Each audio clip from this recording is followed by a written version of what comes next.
ಜನ ಮಾಡ್ತಾ ಇರುವಂಥ ಆರೋಪವನ್ನು ಗಮನಿಸಿದರೆ ಯಾವಾಗ ಮಾಲಿನ್ಯ ನಿಯಂತ್ರಣ ಮಂಡಳಿ ವಾಯು ಮಾಲಿನ್ಯ ತಪಾಸಣೆಗೆ ಅಂತ ವಾಹನಗಳನ್ನು ತಂದು ನಿಲ್ಲಿಸ್ತೋ ಆಗ ಅಲ್ಲಿ ಕಂಪನಿಗಳು ಫ್ಯಾಕ್ಟ್ರಿಗಳು ಹೊಗೆ ಉಗುಳೋದನ್ನು ನಿಲ್ಲಿಸಿದಾವೆ. ಯಾಕೆ ಅಂತಂದರೆ ಈಗ ರಿಪೋರ್ಟ್ ಸಬ್ಮಿಟ್ ಆಗುತ್ತೆ ಜಿಲ್ಲಾಡಳಿತಕ್ಕೆ. ರಿಪೋರ್ಟ್ ಏನು ಬರುತ್ತೆ ಈ ರೀತಿ ಇದ್ದಾಗ ಎಲ್ಲವೂ ಸರಿ ಇದೆ ಅಂತಲೇ ರಿಪೋರ್ಟ್ ಬರೋದು. ಈಗ ರೈತ ಮುಖಂಡರಿಗಿರುವಂಥ ಅನುಮಾನ ಏನು ಅಂತಂದರೆ ಈ ಅಧಿಕಾರಿಗಳು ಮಾಲಿನ್ಯ ನಿಯಂತ್ರಣ ಮಂಡಳಿಯ ಅಧಿಕಾರಿಗಳು ಕಾರ್ಖಾನೆ ಜೊತೆಗೆ ಶಾಮೀಲಾಗಿದ್ದಾರೆ ಅಂತ.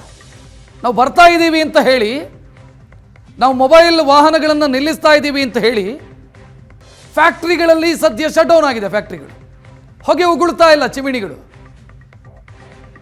ಈಗ ರಿಪೋರ್ಟು ಇದೇ ಆಧಾರದ ಮೇಲೆ ಬರುತ್ತೆ, ಎಲ್ಲವೂ ಸರಿ ಇದೆ, ಅಲ್ಲಿ ಗಾಳಿ ಉತ್ತಮ ಗುಣಮಟ್ಟದ ಗಾಳಿ ಇದೆ ಅಂತ.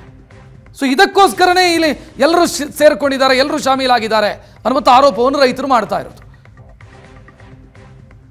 ದೊಡ್ಡ ಕಾರ್ಖಾನೆ ಸೇರಿದಂತೆ ವಿವಿಧ ಕಾರ್ಖಾನೆಗಳನ್ನು ವಿಸ್ತರಣೆ ಆಗಲಿಕ್ಕೆ ಬಿಡಬಾರ್ದು ಅಂತೇಳಿ ಇತ್ತೀಚೆಗಷ್ಟೇ ಕೊಪ್ಪಳದಲ್ಲಿ ಬಂದ್ ಕರೆಯನ್ನು ಕೊಳ್ಳಲಾಗಿತ್ತು. ಈ ಹಿನ್ನೆಲೆ ಎಚ್ಚೆತ್ತುಕೊಂಡಂತಹ ಪರಿಸರ ಇಲಾಖೆ ಇದೀಗ ಏನು ಕಾರ್ಖಾನೆಗಳಿರ್ತಕ್ಕಂಥ ಹಿರೇಬಗನಾಳ ಸುತ್ತಮುತ್ತಲೂ ಕೂಡ ಈಗ ಏನು ಒಂದು ಮೊಬೈಲ್ ಏನು ವಾಹನವನ್ನು ಅಂದರೆ ವಾಯು ಮಾಲಿನ್ಯವನ್ನು ತಪಾಸಣೆ ಮಾಡ್ತಾ ಒಂದು ವಾಹನವನ್ನು ಈಗ ತಂದಿರತಕ್ಕಂಥದ್ದು. ಕರ್ನಾಟಕ ರಾಜ್ಯ ಮಾಲಿನ್ಯ ನಿಯಂತ್ರಣ ಮಂಡಳಿಯಿಂದ ಈ ವಾಹನ ಇದಕ್ಕೆ ಬಂದಿರತಕ್ಕಂಥದ್ದು. ನಾನು ದೃಶ್ಯದಲ್ಲಿ ನಿಮಗೆ ತೋರಿಸ್ತೀನಿ. ಈ ವಾಹನ ಈಗಾಗಲೇ ಬೆಳಗ್ಗೆಂದಲೂ ಕೂಡ ಇದೇ ಒಂದು ಸ್ಥಳದಲ್ಲಿ ಇರ್ತಕ್ಕಂಥದ್ದು. ಈ ಒಂದು ಸ್ಥಳ ಏನಿದೆ ಸುತ್ತಮುತ್ತಲೂ ಕೂಡ ಅನೇಕ ಕಾರ್ಖಾನೆಗಳು ಇಲ್ಲಿ ಇರ್ತಕ್ಕಂಥದ್ದು. ಈ ಹಿನ್ನೆಲೆಯಲ್ಲಿ ಈಗಾಗಲೇ ಜನರು ನಮಗೆ ವಾಯುಮಾಲಿನ್ಯ ನಮಗೆ ರೋಸಿ ಹೋಗಿದೆ ಅಂಥೇಳಿ ಅನೇಕ ಜನರು ಪ್ರತಿಭಟನೆಯನ್ನು ಕೂಡ ಮಾಡಿದ್ರು. ಇದರಿಂದ ಎಚ್ಚೆತ್ತುಕೊಂಡಂಥ ಪರಿಸರ ಮಾಲಿನ್ಯ ನಿಯಂತ್ರಣ ಮಂಡಳಿ ಇದೀಗ ಈ ಒಂದು ವಾಯು ಮಾಲಿನ್ಯವನ್ನು ಗುಣಮಟ್ಟವನ್ನು ಪರೀಕ್ಷೆ ಮಾಡುವಂಥ ಒಂದು ವಾಹನವನ್ನು ಕೂಡ ಕಳಿಸಿರ್ತಕ್ಕಂಥದ್ದು. ನಮಗೆ ಈಗ ದೃಶ್ಯದಲ್ಲಿ ನಿಮಗೆ ತೋರಿಸ್ತೀನಿ.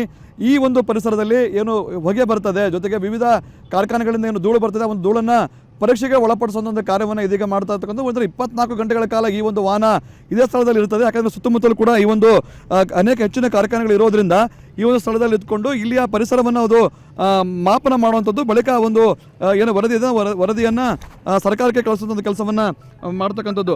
ಮತ್ತೊಂದು ಕಡೆ ನಾನು ನಿಮಗೆ ಒಳಗಡೆ ಹೋಗುವಂಥ ಒಂದು ಕೆಲಸವನ್ನು ಮಾಡ್ತೀನಿ. ಅಲ್ಲಿ ಏನೆಲ್ಲ ಪ್ಯಾರಾಮೀಟರ್ಸ್ಗಳು ಇರ್ತಕ್ಕಂಥದ್ದು ಅದನ್ನು ನಾವು ಪರೀಕ್ಷೆಗೆ ಒಳಪಡಿಸೋಂಥ ನಾವೀಗ ನೋಡೋಣ. ಈ ಒಂದು ವಾಹನ 24 ಗಂಟೆಗಳ ಕಾಲ ಇದೇ ಒಂದು ಸ್ಥಳದಲ್ಲಿ ಇರ್ತಕ್ಕಂಥದ್ದು ನೋಡ್ಬೋದು ನಾವಿಲ್ಲೇ. ಈ ಒಂದು ಸುತ್ತಮುತ್ತಲೂ ಕೂಡ ಈ ಒಂದು ಕಾರ್ಖಾನೆಗಳು ಇರ್ತಕ್ಕಂಥ ಹಿನ್ನೆಲೆಯಲ್ಲಿ ಈ ಒಂದು ಸ್ಥಳದಲ್ಲಿ ಇದೀಗ ಇಟ್ಕೊಂಡು ವಾಹನ ವಿಶೇಷವಾಗಿ ಏನಂತಂದರೆ ಹೆಚ್ಚು ಕಾರ್ಬನ್ ಇರ್ತಕ್ಕಂಥದ್ದು ಈ ಒಂದು ಸ್ಥಳದಲ್ಲಿ. ಹೀಗಾಗಿ ಈ ಒಂದು ವಾಹನದಲ್ಲಿ ಕಾರ್ಬನ್ ಆಗಿರ್ಬೋದು, ನೈಟ್ರೋಜನ್ನು ಮತ್ತು ನೈಟ್ರೋಜನ್, ಥೈರಾಯ್ಡು, ಅಮೋನಿಯಾ, ಬೆಂಜಿನ್ನು, ಜೊತೆಗೆ ಡಸ್ಟ್ ಅನಾಲಿಸಿಸ್, ಹೀಗೆ ವಿವಿಧ ಬಗೆಯ ಏನು ಕಾರ್ಖಾನೆಗಳಿಂದ ಧೂಳು ಬರ್ತದೆ ಆ ಒಂದು ಧೂಳನ್ನು ಪರೀಕ್ಷೆಗೆ ಒಳಪಡಿಸುವಂಥ ಒಂದು ಉಪಕರಣಗಳು ಇರ್ತಕ್ಕಂಥದ್ದು.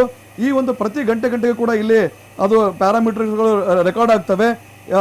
ಸರಾಸರಿ ಎಷ್ಟಿರಬೇಕು, ಅದು ಹೆಚ್ಚಿನ ಪ್ರಮಾಣದಲ್ಲಿ ಇದೆಯಾ ಅಥವಾ ಕಡಿಮೆ ಪ್ರಮಾಣದಲ್ಲಿದೆ ಅನ್ನೋದು ಕೂಡ ಇಲ್ಲಿ ದಾಖಲಾಗ್ತದೆ. ಹೀಗಾಗಿ ಸಹಜವಾಗಿಯೇ ಮತ್ತೊಂದು ಕಡೆ ಏನಂತ ಹೇಳಿದರೆ ಈ ಒಂದು ವಾಹನ ಬಂದ ಬಳಿಕ ಇದೀಗ ಕಾರ್ಖಾನೆಗಳನ್ನು ಕೂಡ ಬಂದ್ ಮಾಡಲಾಗಿದೆ ಅನ್ನೋ ಒಂದು ಆರೋಪವನ್ನು ಕೂಡ ಸ್ಥಳೀಯ ರೈತರು ಮಾಡ್ತಾ ಇದ್ದಾರೆ. ಯಾಕಂತಂದರೆ ವಾಹನ ಬಂದಿರತಕ್ಕಂಥ ಹಿನ್ನೆಲೆಯಲ್ಲಿ ಯಾವುದೇ ರೀತಿಯಂಥ ಹೆಚ್ಚಿನ ಡಸ್ಟನ್ನು ಕೂಡ ಬಿಡ್ತಾ ಇಲ್ಲ ಅನ್ನೋ ಒಂದು ಆರೋಪವನ್ನು ಕೂಡ ರೈತರು ಮಾಡ್ತಕ್ಕಂಥದ್ದು. ಒಟ್ಟಿನಲ್ಲಿ ಏನು ರೈತರ ಒಂದು ಒತ್ತಾಯಕ್ಕೆ ಮಾಡಿದಂಥ ಸರ್ಕಾರ ಇದೀಗ ಪರಿಸರ ಮಾಲಿನ್ಯ ನಿಯಂತ್ರಣ ಮಂಡಳಿಯಿಂದ ಒಂದು ಮೊಬೈಲ್ ವಾಹನವನ್ನು ತಪಾಸಣೆಗೊಳಪಡಿಸುವ ವಾಹನವನ್ನು ತಂದು ಇಟ್ಟಿರ್ತಕ್ಕಂಥದ್ದು. ಈ ಮೂಲಕ ಈ ಭಾಗದಲ್ಲಿ ಎಷ್ಟು ವಾಯುಮಾಲಿನ್ಯ ಇರೋ ಒಂದು ಪರೀಕ್ಷೆಯನ್ನು ಮಾಡುವಂಥ ಒಂದು ಕಾರ್ಯವನ್ನು ಮಾಡ್ತಾ ಇದೆ. ಹಿರೇಬಗನಾಳ ಗ್ರಾಮದಿಂದ ಕ್ಯಾಮ್ರಾಮನ್ ಸಮೀರ್ ಜೊತೆ ದೊಡ್ಡ ಶೇಖರ್, ಸುವರ್ಣ ನ್ಯೂಸ್.